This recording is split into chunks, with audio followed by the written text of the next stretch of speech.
నెల్లూరు జిల్లా కోవూరు నియోజకవర్గానికి టీడీపీ కొంచుకోట అని ఎమ్మెల్యే వేమిరెడ్డి ప్రశాంత్ రెడ్డి అన్నారు. కోవూరులోని క్లస్టర్ యూనిట్ బూత్ టౌన్ గ్రామ కమిటీల ప్రమాణ స్వీకార కార్యక్రమంలో వక్ఫ్ బోర్డు చైర్మన్ అబ్దుల్ అజీజ్తో కలిసి ఆమె పాల్గొన్నారు. అనంతరం నూతన కమిటీ చేత ప్రమాణ స్వీకారం చేయించారు. పార్టీ బలోపేతానికి క్రమశిక్షణకు కట్టుబడి పనిచేయాలని సూచించారు. కమిటీ సభ్యులంతా మరింత బాధ్యతతో పనిచేయాలని, ఎల్లప్పుడూ ప్రజాసేవలో ఉండాలని చెబుతున్నారు.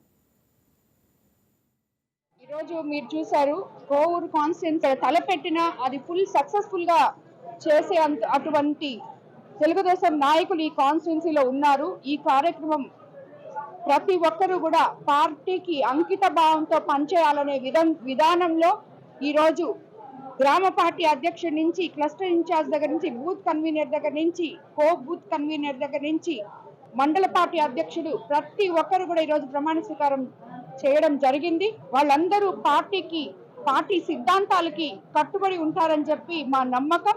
తప్పకుండా ప్రతి నాయకుడు కూడా అంకిత భావంతో కోవూరు నియోజకవర్గంలో తెలుగుదేశం పార్టీ అనేది ఇక్కడ చాలా గట్టి పార్టీ. ఏ పార్టీల్ని ఇక్కడ తిరిగి చూసే విధంగా మా కార్యకర్తలు ఉండరు. కాబట్టి రాబోయే రోజుల్లో ఎప్పటికీ ఇది తెలుగుదేశం పార్టీ కంచుకోట కోవూరు కాన్స్టిట్యున్సీ.